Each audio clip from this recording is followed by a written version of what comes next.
Seperti Betul, itu. Pak. Ini bicara tentang hamba Tuhan nih, Pak, nih karena waktu ada pertanyaan dari Dede ya Wijaya.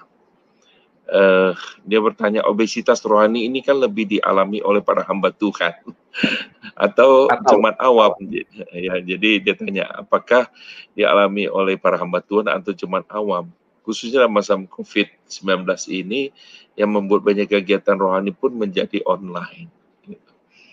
Jadi siapa nih Pak yang membuat program jadi obesitasnya atau sebenarnya? Tapi biasa kalau masak, kokinya sudah masak, udah jadi nggak suka makan loh Pak. Agak ini cuma sedikit intermezzo. Makan makanan orang lain suka Pak. Jadi terpaksa. Jadi sebenarnya siapa yang lebih rentan untuk mengalami obesitas rohani? Mungkin itu pertanyaannya ya. Ya, betul. Saya pikir bukan masalah siapa yang lebih rentan, tetapi setiap kita itu rentan. Setiap kita itu rentan.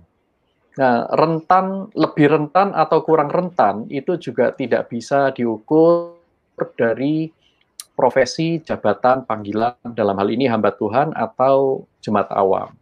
Karena bisa dialami oleh berbagai macam golongan. Cuman saya harus memberikan sedikit warning ya kepada para hamba Tuhan. Nah ini pada para hamba Tuhan. Ya. Saya perlu berikan warning karena sebenarnya ini juga yang kami alami, mahasiswa-mahasiswa seminar itu alami Pak.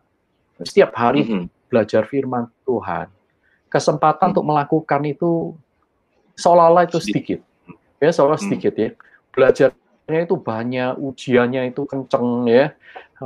Banyak sekali baca buku ini dan itu, tetapi melakukannya ini kok seolah-olah dari luar itu tidak sebanding dengan apa yang dilakukan.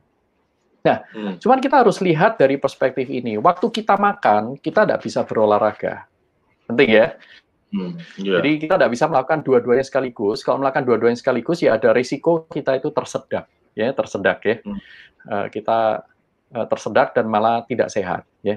Jadi memang ada waktunya makan, ada waktunya bekerja, ada waktunya istirahat dan seterusnya. Kita pakai waktu yang ada dengan bertanggung jawab. Saya masih ingat sekali ya dengan Pak Stephen Tong itu satu kali sharing kepada para mahasiswa kami, para mahasiswanya saat itu. Ini ada yang bertanya Pak Tong, bagaimana memelihara keseimbangan rohani? Karena kami ini kan banyak sekali belajar ya, persiapan khotbah, baca firman, ini dan itu. Tapi kok spiritualitas itu seolah-olah kering ya. Nah, seperti itu. Nah, kemudian Pak Tong itu memberikan sebuah jalan keluar insight, saya pikir sangat baik ya. Beliau mengatakan, pertama kalau kamu baca firman banyak, kamu harus bilang sama diri kamu bahwa kamu berhutang. Berhutang untuk melakukannya di kemudian hari. Jangan lupa akan hutangmu itu. Kedua, ya, pada saat kita integrasikan apa yang kita pelajari dalam teologi-teologi itu dalam hidup sehari-hari.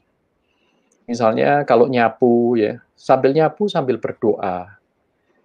Sambil cuci-cuci sambil kita bersyafaat, ya.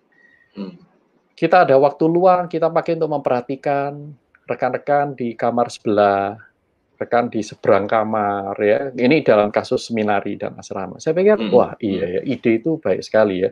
Karena sebenarnya saudara dan saya tidak dituntut lebih daripada 24 jam sehari. Ya. Dan hidup yang sehat mungkin kita perlu tidur 8 jam untuk orang dewasa ya. Jadi kita hanya dituntut itu 16 jam sebenarnya. Ya, 16 jam. Mengenal, mengetahui, melakukan, mengalami berdasarkan relasi dengan Tuhan. Nah, mari kita lakukan dalam hidup sehari-hari. Ya, jangan jauh-jauh. Ya. Mari kita mulai dengan keluarga, gitu misalnya, keluarga sendiri. Apa yang Tuhan mau kita lakukan untuk anak-anak kita? Nah, kita akan langsung pengetahuan firman Tuhan kan banyak. Ya, misalnya di Kolose, Filipi, ya, Efesus, itu Paulus berkata, jangan menimbulkan kemarahan dalam diri anak-anakmu. Nah, kita koreksi diri, apakah kebiasaan kita menyapa mereka dengan kasar, ini perlu diubah apa enggak gitu. Atau jangan-jangan saya belum jadi saksi Kristus buat anak-anak, buat suami, buat istri saya. Apa yang harus saya lakukan? Nah, sebenarnya kita tidak akan pernah habis karena apa? Kita sudah mendapatkan asupan terlalu banyak. Terlalu banyak.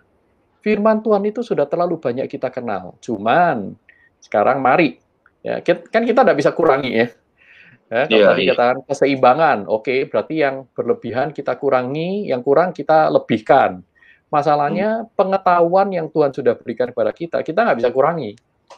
Nah, yang satu-satunya jalan supaya kita tidak mengalami obesitas rohani adalah kita melakukan lebih banyak. Melakukan lebih banyak. Ya.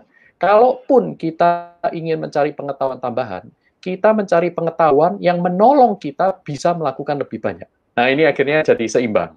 Ya, jadi seimbang. Maka anak-anak Tuhan, saya yakin kalau prinsip firman Tuhan ini dilakukan, ya, kita akan bertumbuh dengan baik. Orang-orang Kristen akan banyak yang menjadi garam dan terang dunia. Sekarang ini banyak orang Kristen tidak menjadi garam dan terang dunia karena apa? Mereka terlalu lelah untuk bergerak, capek. Ya, kondisi dunia ini dan itu, belum lagi nanti masalah pribadi, masalah rumah tangga. Karena apa? Kita tidak membiarkan firman Tuhan tinggal menguasai hidup kita dengan segala kekayaannya.